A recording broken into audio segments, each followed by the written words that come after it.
आवाज आपकी, खबर हमारी। आप देख रहे हैं न्यूज 24 उल्लासनगर।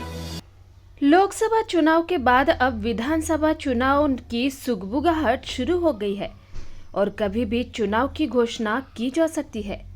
ऐसे में उल्लासनगर में विधानसभा का चुनाव बहुत ही दिलचस्प होने वाला है। सभी पार्टियों ने अपनी कमर कस ली है और भावी उम्मीदवारों ने भी ऊपरी स्तर पर जुगत भिड़ाना शुरू कर दिया है। जहां पहले शिवसेना व राष्ट्रवादी कांग्रेस एकजुट थी, वहीं अब दोनों में विभाजन होने के कारण उम्मीदवारों के लिए ये एक बड़ी समस्या बनने वाली है। न्यूज़ 24 उल्लास इस खबर के माध्यम से उल्लासनगर की सभी पार्टियों की वर्तमान वस्तुस्थिति इस समय क्या है, इस पर चर्चा शुरू करेंगे। बात करें शिवसेना की तो अब इसमें दो फाड़ हो चुके हैं, एक शिंदे गुट तो दूसरा उद्धव बालासाहेब ठाकरे गुट। जहां शिंदे गुट लोकसभा चुनाव में भाजपा के साथ था, तो वहीं विधानसभा में इसके अलग लड़ने की संभावना प्रबल मानी जा रही है। 2019 के पिछले चुनाव के दौरान शिवसेना व भाजपा ने साथ मिलकर चुनाव लड़ा था और कुमार आइलानी की जीत हुई थी। वहीं इस बार शिवसेना शिंदे गुट की तरफ से राजेंद्र चौधरी भी चुनावी मैदान में उतरने वाले हैं। वहीं विकी भुल्लर भी शिवसेना शिंदे गुट की तरफ से चुनाव के मैदान में उतरने की तैयारी में है। ऐसे में शिंदे गुट में भी टिकट के लिए टकराव देखने को मिलेगा।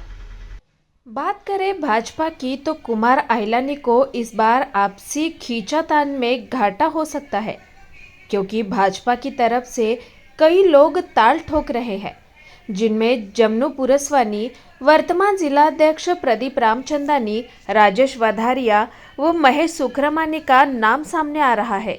अगर कोई सामने नहीं भी आ पाता है तो आपसी मनमुटाव के कारण कुमार आइलानी का काम करने में सभी टांग खींचने का काम करेंगे। इस तरह भाजपा को आपसी खींचातान में घाटा होना तय है। 2014 में धनंजय बुडारे शिवसेना की तरफ से चुनाव लड़े थे और भाजपा के साथ गठबंधन नहीं था, जिसकी वजह से कुमार आइलानी को मुंह की खानी पड़ी थी और स्वर्गीय ज्योति कलानी ने परचम लहराया था। इस बार भी उम्मीद यही है कि शिवसेना शिंदे और भाजपा अलग ही लड़ेंगे, जिससे कुमार को शिकस्त मिलने की आशा है। राष्ट्रवादी में भी बिखरा हुआ है, जिसमें अजीत व शरद पवार गुट दो है। अजीत गुट से जहां भरत गंगोत्री का चुनाव मैदान में आना तय माना जा रहा है, तो वहीं टीओ के मतलब कलानी परिवार शरद पवार गुट की तरफ से मजबूत दावेदार दिख रहा है। वहीं पिछले विधानसभा चुनाव में दल बदलू नीति अपनाने वाले भगवान भालेराव अभी हाल ही में शरद पवार से मुलाकात करके आए हैं। ऐसे में इस बार भी वो दल बदल करेंगे, इसकी ज्यादा उम्मीद है, क्योंकि शहर में उनका भी वर्चस्व है। ऐसे में आरपीआई तो महायुति के साथ होगी और भगवान भालेराव चुनाव जरूर लड़ेंगे, तो बंडखोरी की संभावना अधिक है। कलानी परिवार ने भी ये उम्मीद लगा रखी है कि अगला ताज उनके सर पर होगा, क्योंकि वो दोस्ती के गठबंधन की आस लगाए बैठे हैं कि सांसद श्रीकांत शिंदे उन्हें समर्थन करेंगे और उनका पलड़ा भारी होगा। 2019 के चुनाव में कुमार आइलानी मात्र 2004 मतों के अंतर से जीते थे और स्वर्गीय ज्योति कलानी को शिकस्त दी थी। वहीं 2009 और 2019 में 2 बार कुमार आइलानी विधायक रहे, जबकि कलानी परिवार 5 टर्म में उल्लासनगर का प्रतिनिधित्व कर चुके हैं। कुमार या कलानी जब भी जीते हैं तो जीत का कोई बड़ा अंतर नहीं रहा है। ऐसे में आगामी विधानसभा चुनाव में बड़ा उलटफेर भी देखने को मिल सकता है। ताज किसके सिर पर होगा, इसका कयास वर्तमान राजनीतिक परिस्थितियों को देखकर नहीं लगाया जा सकता। शिवसेना ठाकरे गुट के वर्तमान इच्छुक लोगों में अगर कोई निर्दलीय मैदान में उतरेगा तो उसका फायदा आइलानी खेमे को होगा। देखिए, हर साल जब भी विधानसभा का चुनाव आता है, मैदान में काफ़ी सारे उम्मीदवार आते हैं। कोई पक्ष होते हुए भी निर्दलीय लड़ता है, कोई निर्दलीय होके कोई भी पक्ष की टिकट लेके सामने खड़ा हो जाता है।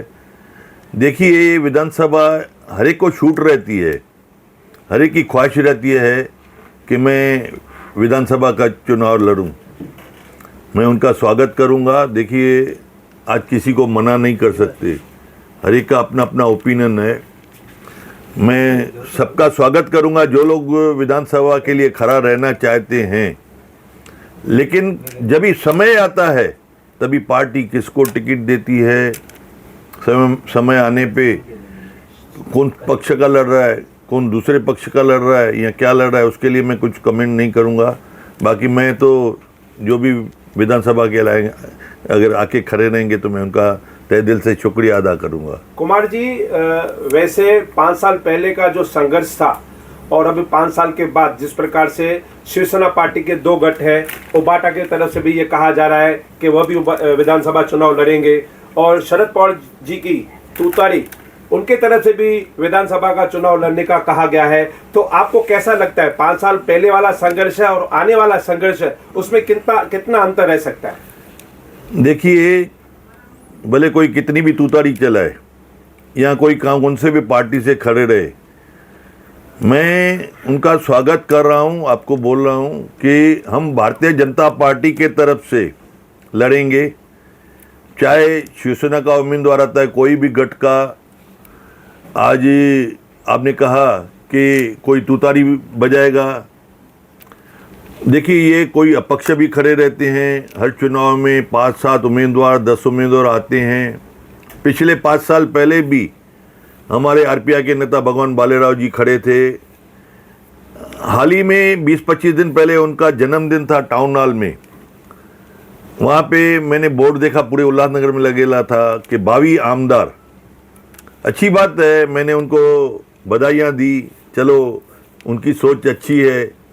देखिए, आज हर एक आदमी सोचता है मैं आमदार बनूं, हर एक को लड़ने का मना ऑप्शन है। आज भगवान बालेराव जी, देखिए उनकी सोच जो है वो पॉजिटिव है, हमारे दोस्त हैं। मैं चाहूँगा शहर में आमदार जो भी हो साफ सुथरा हो, जो शहर के लिए पॉजिटिव सोचता हो, शहर का क्रिमिनल रिकॉर्ड ना हो, शहर में काम करने की उसको लगन हो, उसके पास ऑफिस हो, काम करने के लिए उनके पास मैन पावर होना चाहिए, काम करने के लिए उसकी क्षमता होनी चाहिए, काम करने के लिए वो शहर को टाइम देना चाहिए। सिर्फ आमदार की वर्दी पहन के आमदार नहीं बनना है, लेकिन उसके साथ साथ में काम भी करना है। ऐसा जो मैं आज 4 टर्म इलेक्शन आमदार का लड़ा हूँ, 2 बार जीता हूँ, 2 बार हारा भी हूँ मैंने, लेकिन कभी ऑफिस बंद नहीं की। मेरा उतना ही मैन पावर जो पहले 20 साल से 25 साल से वही आज भी है। आज मेरे ऑफिस पूरा टाइम उल्लासनगर के लिए, चाहे आधार कार्ड हो, पैन कार्ड हो, राशन कार्ड हो, हॉस्पिटल की समस्या हो, कारपोरेशन की समस्या हो, एसडीओ की समस्या हो, तहसीलदार की या गवर्नमेंट की, हर कार्य के लिए, चाहे राशनिंग ऑफिस हो, हर कार्य के लिए खुली रहती है। न जाने कितने लोग रोज मुझसे लेटर लेके जाते हैं, स्कूल कॉलेज, ऐसे ऑफिस पूरे उल्लासनगर में कोई नहीं खोल सकता है। मुझे ऐसा है पूरा विश्वास, जिस तरीके से हम लोग यहाँ पे सर्विस दे। सर जी, भाजपा संगठन के तरफ से भी ऐसे कुछ लोग हैं, ऐसे पक्षधार लोग हैं जो आपको नापसंद कर रहे हैं, आपके पक्ष में रहकर भी आपके खिलाफ काम कर रहे हैं। तो आने वाला विधानसभा चुनाव आपको काफी संघर्ष भरा लगेगा, ऐसा आप महसूस कर रहे हो? देखिए, हर पक्ष में जब भी चुनाव नज़दीक आता है, हर एक आदमी की इच्छा होती है कि मैं आमदार बनूं, मैं नगर सेवक बनूं, मैं मेयर बनूं, डिप्टी मेयर बनूं, हर एक की सोच रहती है। लेकिन हमारा जो पक्ष है, आज हमारे वरिष्ठ अध्यक्ष है, हमारे डिप्टी सीएम देवेंद्र फडणवीस साहब है, हमारे आदरणीय मंत्री कैबिनेट रविंद्र चौहान जी है, वो लोग डिसीजन मेकर है।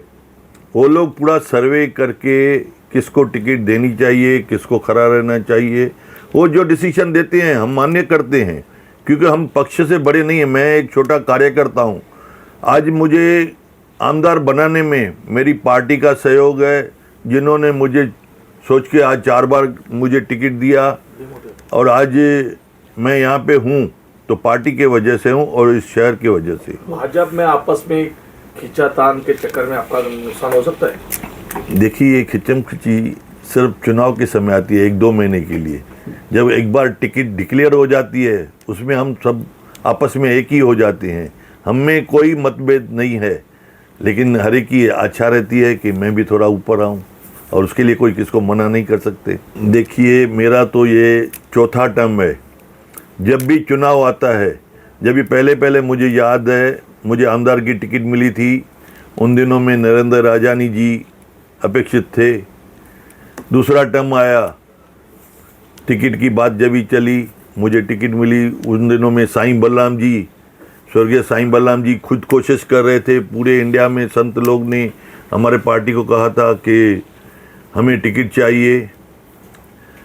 आज तीसरा टर्म आया, नंद जेठानी जी खड़े हो गए, आज उन्होंने कोशिश की, फिर हमारे कुछ पार्टियों ने, पदाधिकारियों ने कोशिश की। फिर चौथा टर्म आया, ज्योति कालानी, ओमी कालानी ने कोशिश की कि हमें टिकट मिले। लेकिन मैं पार्टी का शुक्रिया अदा करता हूं, जो चौथा टाइम इतने बड़े आदमी लोग बैग लेके जाते थे, भर के लैपटॉप लेके जाते थे, यहाँ वहाँ से फ़ोन कराते थे, इन्फ्लुएंस लगाते थे, लेकिन पार्टी का मेरे ऊपर विश्वास रहा और मुझे टिकट देके आज ज्योति कालानी के सामने मैं चौथा टर्म चुन के आया हूँ। अभी ये 5वां टर्म है। पार्टी जो निर्णय करेगी मुझे मान्य है। धन्यवाद।